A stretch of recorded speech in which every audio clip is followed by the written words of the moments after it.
Hello everyone, welcome back to another video. This is the part 2. Here we are going to discuss the formulas of accounting ratios. In the part 1, the video which was available, the link will be given in the description below, or if possible I will create an I button. In the first video we have discussed the entire chart of types of accounting ratios, and here we are going to discuss the formulas of each and every accounting ratio stated in the chart. So without causing further delay, let's start with the basic one. The first one is current ratio. Current ratio equals to current assets divided by current liabilities.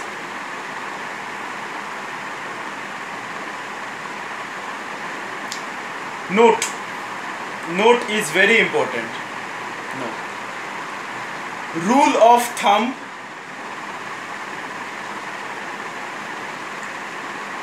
for current ratio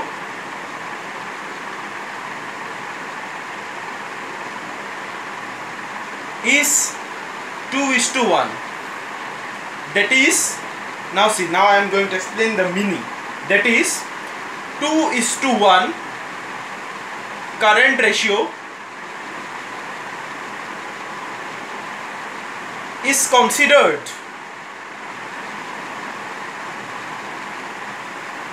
as an ideal, ideal ratio, or standard, standard ratio. Now this is the basic formula, the first accounting ratio, as we have started with the short term solvency ratio, and under it the first one, that is current ratio. The formula to current ratio is equals to current assets, let me zoom it, current assets divided by current liabilities. Now next, the second one, as stated in the chart. We will just follow the chart and do it in a systematic manner. Next will be, this is 1, this is 2. Quick ratio. Quick ratio is also known as, you are right, liquid ratio. Liquid ratio is also known as acid test ratio.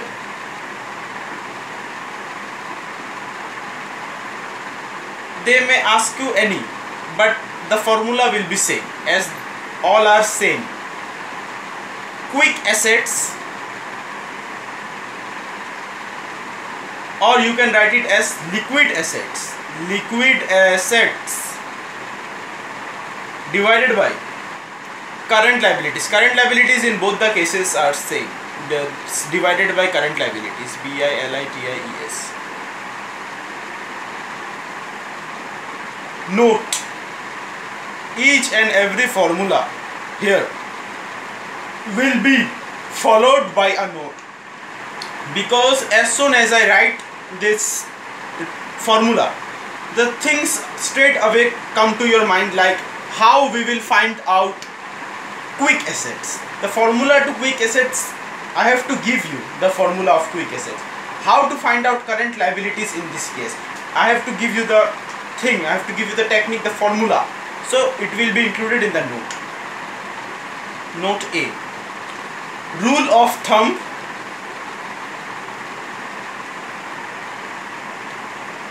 for quick ratio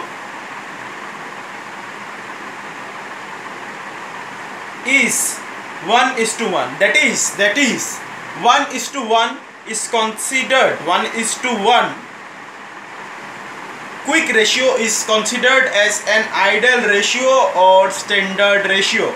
Just remember, CBSE, for the students studying under Central Board of Secondary Education, these questions often come in your exam in the form of short question. what is the standard ratio for quick ratio, then in such a situation you have to write it as 1:1. B. Quick or liquid assets equals to current assets minus inventory, which is also known as stock, minus prepaid expenses.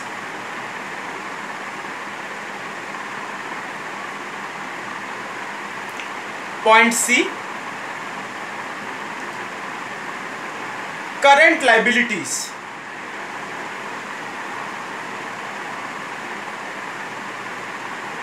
equals to current liabilities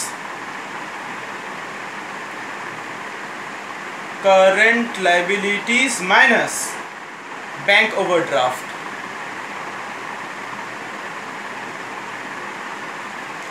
If there is a condition, if permanent arrangement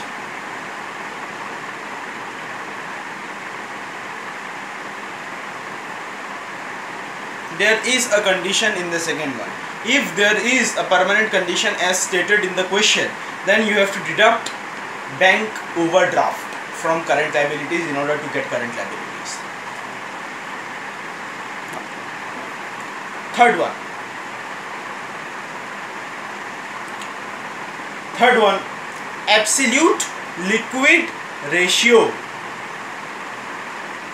Absolute liquid ratio is equals to absolute liquid assets divided by current liabilities. Current liabilities are same in all the three cases. Note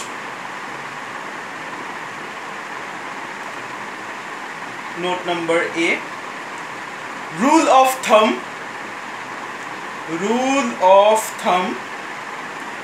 is 0.5:1. 0.5:1. That is 0.5:1. Absolute liquid ratio is considered as an ideal ratio or standard ratio. B. I request you to write these things in your copy, and whenever I say the formula you repeat after me, and automatically at the end of the video you will able to gather 50% of the formulas in your mind without memorizing it. And if you watch the video 2 times, 100% may happen.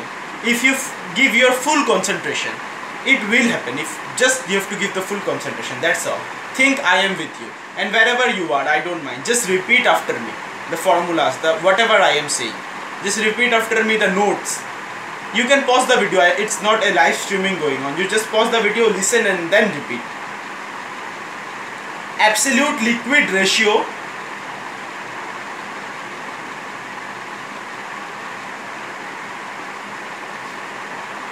equals to, remember this formula, cash in hand plus cash at bank plus marketable securities. Now for the MAR, KETABLE, marketable securities, SECURITIES. Now you may have a question in your mind like, what does marketable securities mean? What is the meaning of the term marketable securities? For the time being, you remember that marketable securities means short-term securities. If you move on to the higher studies, you will get a vast knowledge if you are interested in gaining knowledge of the topic marketable securities. Point C. Current liabilities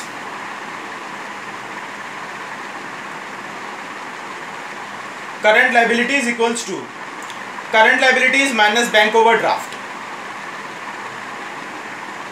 Current liabilities minus bank overdraft. Now you see here no condition is given. Whether permanent arrangement or temporary arrangement, you have to deduct bank overdraft. So remember, in the case of quick ratio, you need to get the thing that it is properly stated in the question that it is a permanent arrangement, then only you can do, means less do the subtraction part, means you can subtract bank overdraft. And in this case, absolute liquid ratio, in case of absolute liquid ratio, whether retained or not retained, whether temporary or permanent, you must subtract bank overdraft from current liabilities to get the result, or else you won't get the result. So this is the technique of doing.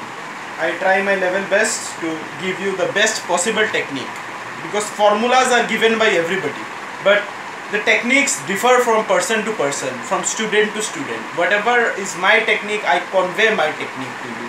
Now it's up to you how you can make. Even you can make a better technique also. You can even comment me your technique of memorizing, because it don't limit your knowledge to yourself. Spread the knowledge and gain some knowledge, and help others also to gain some knowledge. Now second, it's the first one, short-term solvency ratio. Now we will go into long-term solvency ratios. Number 2 I have given, so that you understand well, because in the chart we didn't do the formula, we just made the entire chart for 5 marks. Now you see, I give a heading so that you can understand. Following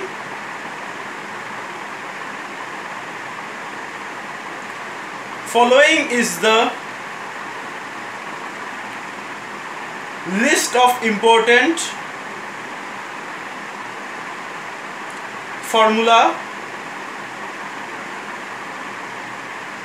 relating to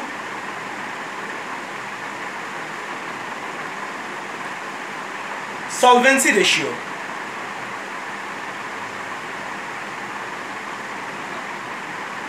First formula, debt equity ratio.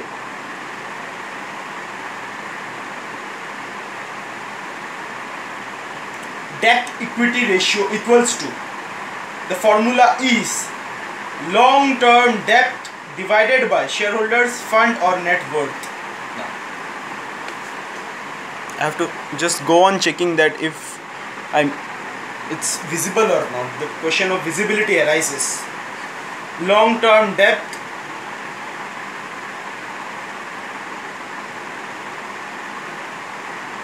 divided by shareholders fund or net worth.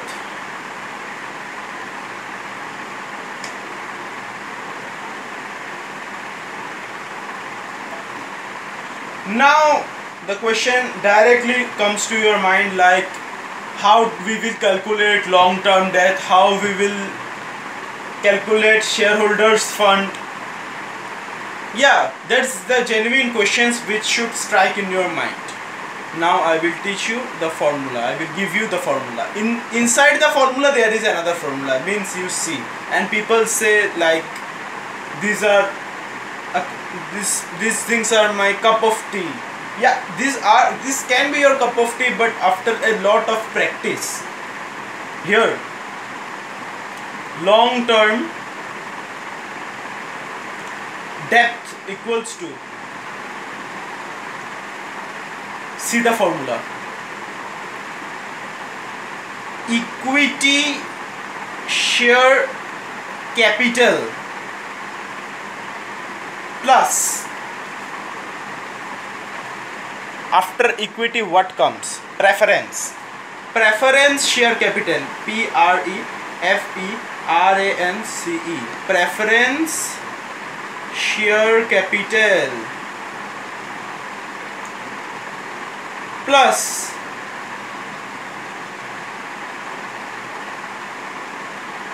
reserve and surplus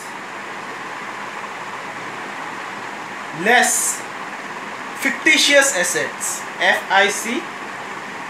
FICTIOUS, fictitious, ASSETS, assets less non-realizable assets. REALISEABLE, non-realizable asset. Such a big formula. Debt equity ratio equals to long-term debt divided by shareholders fund or net worth. The formula of long-term debt is equals to equity share capital plus preference share capital plus reserve and surplus less fictitious assets less non-realizable asset. Let me turn the page. No. This formula is still not completed. Next part, shareholders fund. No. Shareholders fund. Shareholders fund is equals to no man, no. It's a very big mistake from my side. That's the thing. Long-term debt is not equals to equity share capital plus preference share capital plus reserve and surplus less fictitious assets less non-realizable assets. It is not the formula of long-term debt. Debt means liability, and here we are including the assets. Actually, when I got mixed up, I did this, but straight away the thing that came to my mind was, how can be debt is equals to assets? Everywhere we are writing assets. It is shareholders fund. Shareholders fund. I made this mistake twice. First I made this mistake in an exam. Then I realized the same thing, that how can debt be asset is equals to asset. Then I remembered, no, oh no, this is shareholders fund. And then I remembered, no, long-term debt will be just the opposite one. So mistakes can be made by anyone, from teacher to student, but that's how you go and correct it immediately.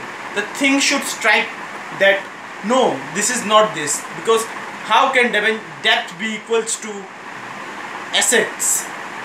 No, that is the technique. This is the thing. If I made this mistake, that is a fault from my side. But if you ever make this mistake, just remember the word debt should come to your mind directly. Shareholders fund is already done. Long-term debt. Long-term debt. Long-term debt equals to debenture plus long-term loan. Now you see the terms are matching. Debt, debenture, loan, liabilities, all are liabilities, plus long-term provision, plus long-term provision, PROVISION, provision, like plural, provisions.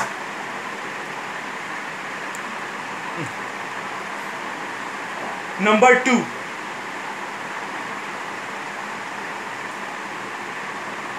proprietary ratio, PROPRIETARY, proprietary ratio, RATIO ratio, equals to shareholders fund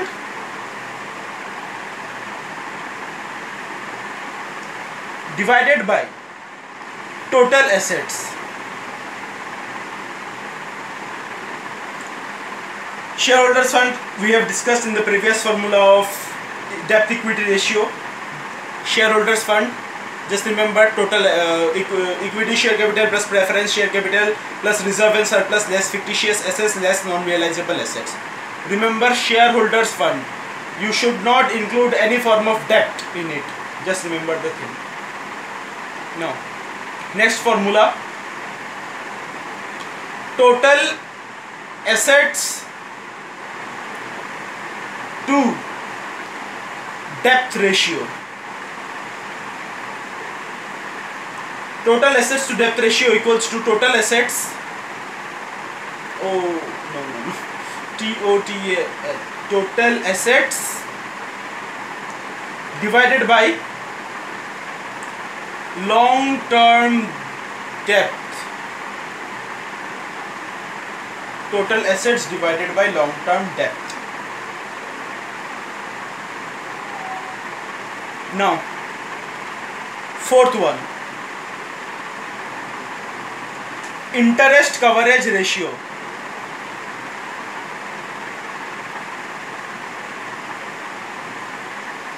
Which is also known as, interest coverage ratio is also known as,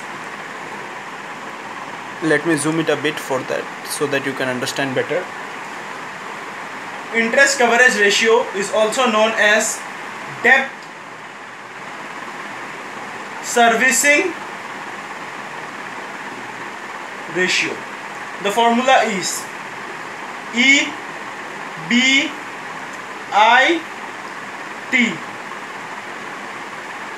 or PBIT divided by interest charges. Now the question is, what is EBIT and what is PBIT? EBIT means earning before interest and tax, and PBIT means profit before interest and tax. EBIT. If necessary, you can write it down so that means you remember, because or else if you don't remember, you have to again come and watch this video. But remember, EBIT, earning before interest and tax. PBIT, profit before interest and taxes, divided by interest charges. Now this part is completed. We will be now moving on to activity or turnover ratio. Following is the list of important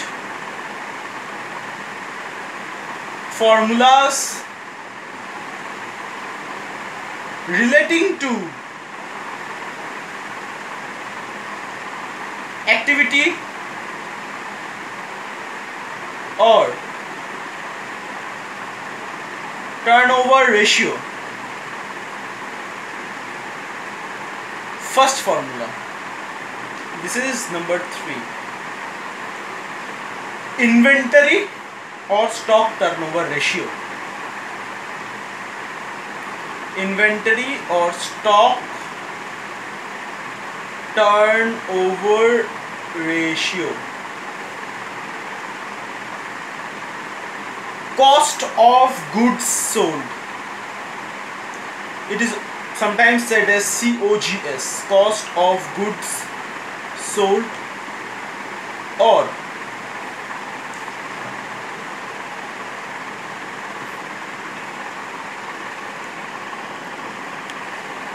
let me adjust the camera. Cost of goods sold or cost of revenue from operation. It is also sometimes written as cost of revenue from operation divided by average inventory. AVERAGE INVENTORY,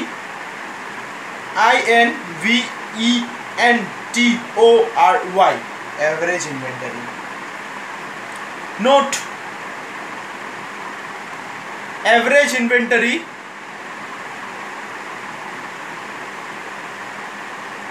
is equals to opening stock plus closing stock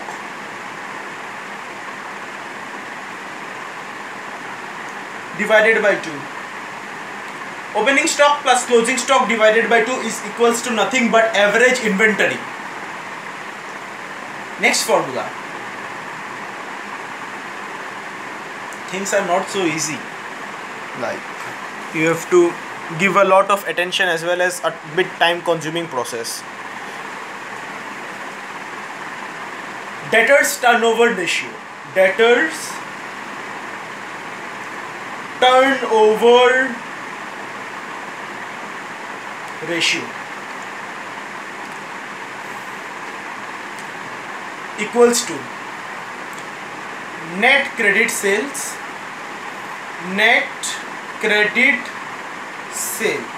You see, it is also written as net revenue from operation slash net revenue from operation divided by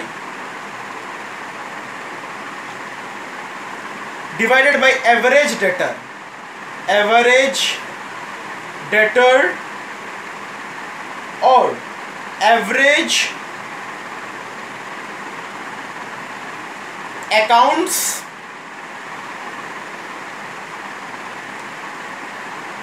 receivable. Average debtors, oh, I have to adjust it. Average debtor or average accounts receivable. Now, another note. Average, not average, accounts receivable. Accounts receivable equals to debtor plus bills receivable. Debtor plus bills receivable is equals to nothing but accounts receivable. I have adjusted the camera in the best possible way, but it is a very lengthy and time consuming process. Number 3, even I get tired. Creditors turnover ratio. You have already got a bit idea, up to the best of my knowledge and belief. It will be nothing but net credit sales divided by average creditor or average accounts, just the opposite of receivable, payable. Just remember in this way, because if you use these techniques for remembering, you will get fruitful results. Net credit purchase divided by average creditor or average accounts payable. Now note, accounts payable is equals to creditor plus bills payable. Bills payable. Everything is visible. Let's turn the page.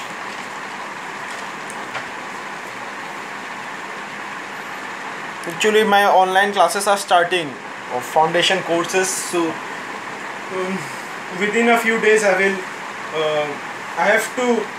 arrange some money and to put a Wi-Fi in my place so that I can do the classes, and the conditions are they will provide me unlimited data. So I prefer that because of this problem, like length, like I can't upload a long video because of this data problem, as I will have being unlimited data. So I decided to cover the entire formulas in a single video, so that a video will be a bit lengthy, but I don't think that's a big deal, because I am having the necessary things to upload.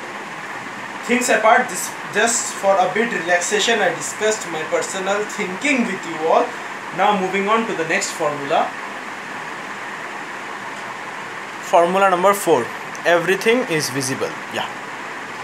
Working capital turnover ratio. Working capital turnover ratio is equals to net sales by working capital.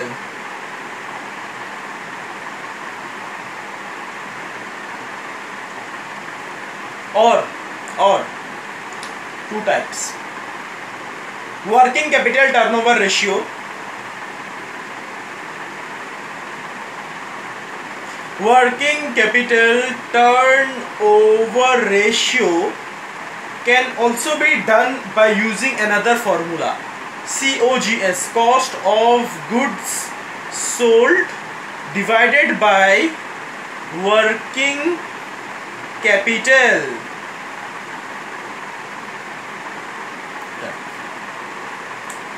Last formula of this part means last formula of activity or turnover ratio. Fixed assets turnover ratio. Fixed assets turnover ratio is equals to net sales by net fixed assets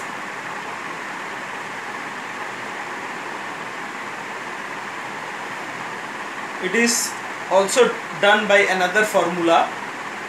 Fixed assets turnover ratio, cost of goods sold divided by net fixed assets.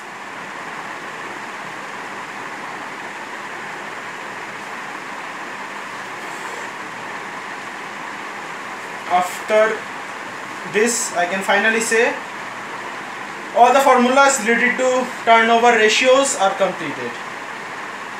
Remember, the turnover ratios are always in terms of times. Remember, don't write is to 10 times, 5 times, 2 times, in terms of times. This is a basic knowledge you required while solving the sums. Last, don't worry, don't get exhausted. If you get exhausted and behave impatiently, you won't be able to achieve anything in life. Believe me, I have not taken a single minute rest while teaching you these all formulas. I continue, it's a continued process I followed. I have not even posted the video, and I don't do editing in my video. That's not at all necessary. People are here not to watch my editing, but to watch what I teach. I believe that. Following is the list of 4 final important formulas relating to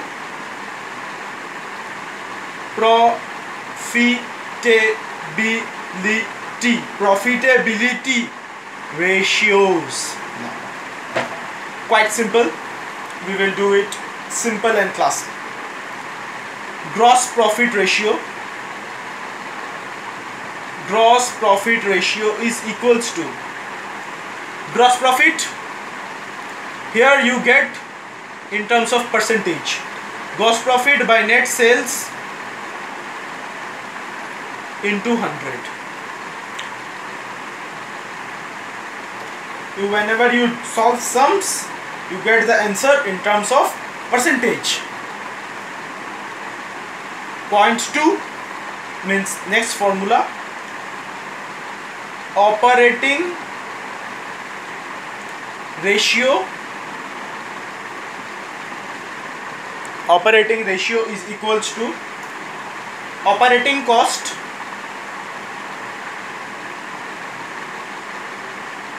or expense, you can say cost or expense, divided by net sales into 100. I arranged it in such a way so that it can be easy to you all remember, right? For gross profit ratio, and operating profit ratio and net profit ratio, the denominator in all the three cases will be nothing but net sales. Not in all the three, in all the four cases. Now we will do operating profit ratio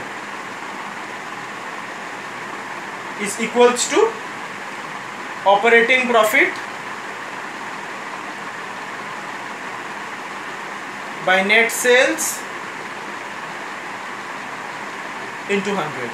See, in all the three cases denominator is same. Now net profit ratio, in this case also the denominator will be same. Net profit ratio is equals to net profit by net sales into 100.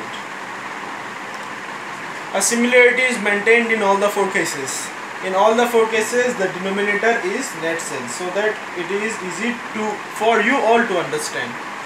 ROI, ROI, ROI, return on investment,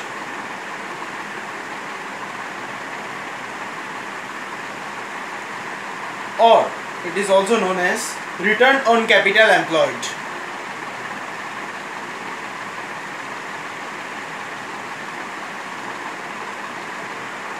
Is equals to PBIT, or you can write it as EBIT, EBIT or PBIT divided by capital employed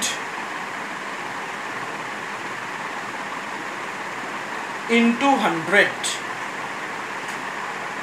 Now a question may arise like, what is PBIT and what is EBIT?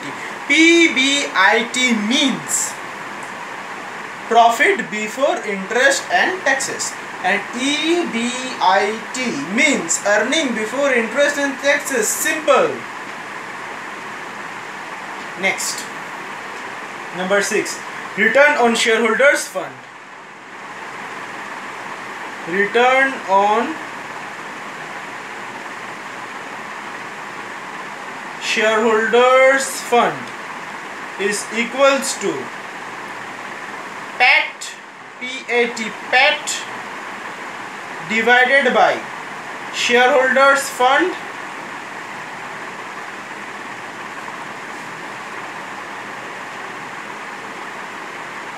into 100. PAT divided by shareholders fund into 100. Each and everything, yeah, it's visible. Now PAT, PAT, PAT is equals to profit after tax. PAT, it is not Tommy. PAT doesn't mean your pet dog or pet animal. PAT means PAT, PAT, profit after tax. Simple. Only two formulas are left.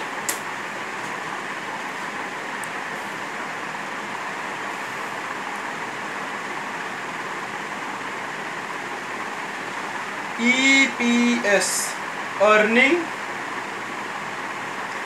per share, EPS, is equals to, it is quite long, net profit available to equity shareholders divided by number of equity shares. Last formula, price earning ratio.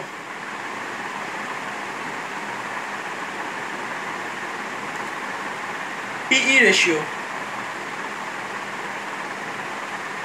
is equals to market price per equity share divided by EPS. Now don't ask me what is EPS. EPS is nothing but earning per share. EPS.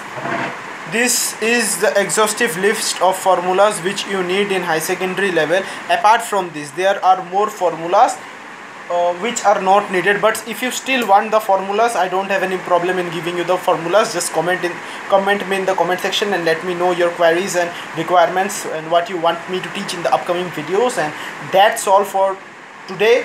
I hope you all have enjoyed and learned something. It's I tried my level best and to teach you in the best possible way and give you the best possible formulas in the best possible way. So I hope you have liked this video, and if you have really liked this video, please subscribe to my channel, give it a thumbs up, and thank you for watching this video.